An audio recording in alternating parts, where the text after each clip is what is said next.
Welcome to the Deep Dive. We're your shortcut, basically, through all the noise to figure out what's actually important. hmm Forget scrolling through endless feeds. We take a whole stack of information today. It's about recent credit growth, and we just pull out the key insights for you. Yeah, the goal is to make you feel informed without, you know, drowning in data. Exactly. Effortlessly well-informed, that's the idea.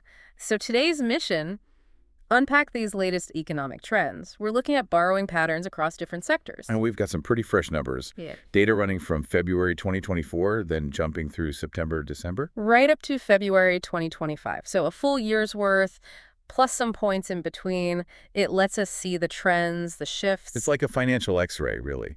Shows what's Mhm. going on beneath the surface. And we're not just looking at numbers as numbers, right? These figures tell stories about what's happening on the ground. Precisely. By comparing these snapshots over time, we see the direction things are moving. It's about interpreting what these borrowing changes mean. For businesses, for us as individuals. For the whole economy, yeah. Yeah. Credit growth is, like, fundamental. It's just confidence or caution. It's the economy's pulse, you could say. A strong beat means health, expansion. But a slowing pulse, Hmm. or, uneven beats in different places, that tells a more complex story. And this latest data, well, it has some twists. Some expected slowdown, sure, but also some surprises. Areas still accelerating. Definitely some interesting contrasts in there. Okay, so let's get into this financial story. Where do we start? The big picture. Let's do that. Overall non-food credit. So everything except agriculture. Right. And what jumps out immediately is, well, a steady slowdown. Okay, how much of a slowdown are we talking? Back in February 2024, growth was pretty strong at 16.50%. 16.5%. Okay. Fast forward a year to February 2025, and that's down to 12.00%. 12%. Wow, that's a noticeable drop. From 16.5 down to 12 in a year? It is. A progressive cooling, you could call it. Suggests a broader shift in economic momentum. Like easing off the gas pedal. So what's the main story behind that cooling trend? Well, the most likely culprit is tighter monetary policy. When the central bank raises interest rates. That makes borrowing more expensive. Exactly. That tends to dampen enthusiasm for taking out loans, affects businesses thinking about investment, individuals looking at big purchases. It puts the brakes on things. Could also be regulatory measures, or maybe just a general feeling of caution creeping in, less appetite for borrowing. So that overall slowdown kind of sets the stage. Now, let's zoom in. Agriculture. You mentioned that was separate. Yes, and agriculture and allied activities. That's seen a really sharp decline in credit growth. Sharper than the overall picture. Oh, yeah. It went from a very healthy 20.0% growth in February 2024 20%. down to 11.40% in February 2025. Whoa, nearly halved the growth rate. That feels significant for the rural economy. What's going on there? Could be a few things. Maybe weaker rural demand, or perhaps 2023 was just an exceptionally strong year for borrowing. Like maybe good monsoons or specific government schemes pushed it up temporarily? Possibly. So this could be a normalization, a return to more typical levels. The notes also mention stable rural incomes, lower input costs. Which might mean less need to borrow. Could be. Or on the flip side, challenges like unpredictable weather impacting output, which is also mentioned as a possibility. Okay, so a mix of factors potentially. Less need, maybe a high base year, or some actual production challenges. Got it. Let's shift to industry. You said that was more uneven. That's right, a bit of a roller coaster. Started at 8.60% growth in Feb 24. Okay. Climbed a little to 9.1% in September 24. A mid-year bump. Yeah, but then eased back down to 7.3% by Feb 25. So not a straight line down. Interesting. What drove that little peak in September? Any ideas? The data suggests maybe a broad-based pickup in demand then, a surge in orders, maybe some optimism leading to investment. But it didn't last. Apparently not. The later slowdown seems linked specifically to weakness in infrastructure and metals. Ah, okay. So specific subsectors pulling it back down, maybe project delays or global metal prices? Could be either, or both. Rising costs in those areas could also be squeezing things. Fascinating how specific it can get. Now, let's look at a sector that seems to be bucking the trend. Energy. Petroleum, coal, nuclear fuels. The data just says accelerated growth. It does. Consistently accelerated Yep. throughout the whole period. That points to some real underlying momentum. So borrowing is speeding up there despite the overall cooling. Seems like it. Yeah. Likely driven by, well, sustained global energy demand, for one. Right. Plus, maybe supportive government policies. And think about the investment needed. Huge capital expenditure in traditional energy, but also renewables now. Ah, good point. Lots of building and investment happening. Exactly. So it suggests a resilient sector, strong prospects, not really bothered by the broader headwinds. The real contrast, and similarly, all engineering also shows consistent accelerated growth. What's fueling that? That's another really positive sign, especially for manufacturing. Signals a strong pipeline of work, business confidence. Where's the demand coming from? Domestic projects? Exports? Likely both. Infrastructure development here at home roads, railways, that kind of thing, but also strong global demand for Indian engineering goods. Government spending probably plays a big role too. Absolutely. Government capital expenditure often directly boosts this sector. The sustained acceleration suggests healthy activity on both fronts. It really is like a tale of two economies, isn't it? Some sectors slowing, others hitting the gas. It seems that way. Okay, what about construction? That one's interesting. It shows accelerated growth, but specifically in February 2025, a late surge. Yeah, that late acceleration is notable. It probably reflects a push to complete infrastructure projects before the fiscal year ends. Ah, the end-of-year rush to use budgets. Often happens. Plus, could also be continued strong demand in urban real estate.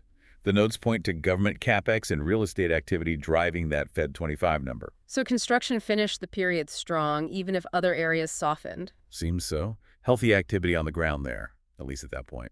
And then there's paper and paper products, another one with accelerated growth showing up right at the end in February 2025. A bit unexpected. It is a bit of a surprise, yeah. But maybe significant. Could it be linked to packaging demand? Like e-commerce still growing, industrial packaging. Exactly. Or perhaps a pickup in exports for that sector. It's a reminder that, shifts in trade or consumer habits can pop up in less obvious places. Good point. Got to look beyond the usual suspects. Okay, let's pivot to services. Huge part of the economy. What's the story there? Services saw a pretty sharp moderation in borrowing growth. Big drop. How big? Went from 21.20% in Feb 24. Wow, over 20%. Down to 13.00% in Feb 25. So significant cooling in a sector that's been a major growth engine. 13% is still growth, but yeah, much slower. What's the main drag there? It seems the key driver is the non-banking financial companies, the NBFCs. Yeah. Weakening borrowing by them is pulling down the average for services. Ah, the shadow banking sector. Right. But it's not the whole story for services. The trend notes mention resilience in tech and professional services. So a split within services. NBFC is slowing, but tech is okay. Exactly. While NBFCs face headwinds, software, consulting, those areas seem to have kept growing. Okay, let's dig into those NBFCs then. You said they're decelerating consistently. Yes. The decelerated trend is persistent for NBFCs throughout the whole period. Suggests something fundamental is going on there. Like what? Regulatory pressure. That's very likely. The Reserve Bank has brought in tighter norms, like higher risk weights. Meaning they need to hold more capital against loans. Precisely. Makes them more cautious. Plus, they might be finding it harder to get funding themselves. Which limits how much they can lend out. Exactly. And that slowdown can ripple through the economy, especially for smaller businesses or consumers who rely on NBFC financing. Makes sense. Tighter rules, tighter funding, less lending. Okay, what about the trade sector? Looks volatile, accelerated, then decelerated, then robust again. Yeah, that up and down pattern in trade borrowing is pretty typical. It often reflects short-term financing needs. Working capital, you mean? Buying and selling goods. Right. Inventory cycles, seasonal demand, payment timings. These things fluctuate a lot. So the strong growth in Feb 24 and Feb 25 might be inventory buildup. Could be.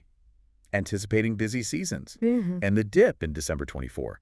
Maybe drawing down working capital after a peak or adjusting inventory. More operational ebb and flow. Less about long-term trends, more about the business cycle. Got it. Now, back to those strong performers in services. Computer software. Right. Consistent accelerated growth there, at least in the later data where it's broken out separately. Reflecting the whole digitalization push. Absolutely. Businesses are constantly investing in software, IT infrastructure, digital transformation. It's structural demand. Plus, India's role in global IT outsourcing. That, too, continues to fuel growth and investment. Really shows how embedded tech is now. And professional services, also strong. Yes, showing accelerated or robust growth later on indicates healthy demand for knowledge-based services. Like consulting, legal, technical expertise. All of that. As the economy gets more complex, businesses need more of that kind of support. It's driving borrowing and investment in those areas. So, interesting divergence. Traditional finance services slowing, but digital and knowledge services are thriving. That seems to be the picture. Okay, let's shift gears to individuals, personal loans. How are households feeling about borrowing? Generally, the trend is weakening. Suggests more caution from consumers. Okay. Overall personal loan growth moderated from 18.0% in Feb 24 down to 14.00% in Feb 25. Still double digits, but slowing down. Anything specific within that? Housing loans? Yeah, the notes mentioned housing loans were quite resilient through 2024. Maybe urbanization, belief in property value. But that slowed down too eventually. It did by February 2025. Could be rising property prices hitting affordability, plus, of course, higher interest rates on mortgages biting. Makes sense. Big loans feel riskier when rates are high and costs are up. What about vehicle loans? Consistent deceleration there, all the way through. Why is that? Same reasons. Probably. Higher interest rates make car financing pricier. Inflation eats into budgets, so people postpone big discretionary buys like cars. Prioritizing essentials. So big ticket items are definitely seeing less borrowing. What about other personal loans? Things like education, travel. Broad slowdown there, too. It really paints a picture of households tightening their belts, being more selective about taking on debt. We're cautious all around. Exactly. Maybe feeling the pinch of inflation, maybe worried about existing debt levels, just more conservative borrowing. Okay, finally, credit card outstanding, often seen as a sign of immediate consumer spending. That's also showing declining growth. So people are still using cards, but the total amount owed isn't growing as fast. Right. Could mean a couple of things. Maybe people are actually spending less on cards or paying balances down faster. Or maybe banks are getting stricter, lowering limits. That's possible, too. The notes mention high credit card interest rates and inflation impacting disposable income. Banks might just be more cautious about extending that kind of credit right now. So from mortgages right down to credit cards, we're Yeah. seeing individuals pull back on borrowing. Broadly speaking, yes. That seems to be the trend on the consumer side. Okay, so let's try and wrap this up, this deep dive into credit. It really gives a fascinating picture, doesn't it? It really does. A snapshot of a multi-speed economy. You've got significant cooling in some areas, Like overall credit, agriculture, personal loans. reflecting those broader economic uncertainties, the bite of tighter policy. Real caution there. But crucially, it's not the whole story. We've got these pockets of real strength, even acceleration. Exactly. Energy, engineering, the digital side of services, they seem quite resilient. Fueled by different things, global demand, strategic investment, infrastructure pushes. Yeah, and it highlights where capital's still flowing, where the opportunities might be. Shows the importance of infrastructure, technology, manufacturing, exports. It really makes you think, though. This contrasts the consumer slowdown versus the industrial acceleration. It's a complex mix. It is. So, thinking ahead, what's the final provocative thought here? Given these diverging trends, what are the big challenges, or maybe the opportunities, for the economy in the coming months? Well, that's the key question, isn't it? The challenge is clearly the slowdown in consumer spending. If that persists, driven by inflation and borrowing costs, it could drag on overall growth. But the opportunity lies in that dynamism we see elsewhere. Engineering, software, energy. Those sectors have real potential for innovation, jobs, sustainable development. So the challenge is balancing those forces, managing inflation without killing off the growth in those key areas. Exactly. It's a delicate balancing act. We'll need to watch how these different trends evolve and interact. They'll really shape the economic story going forward. Lots to keep an eye on.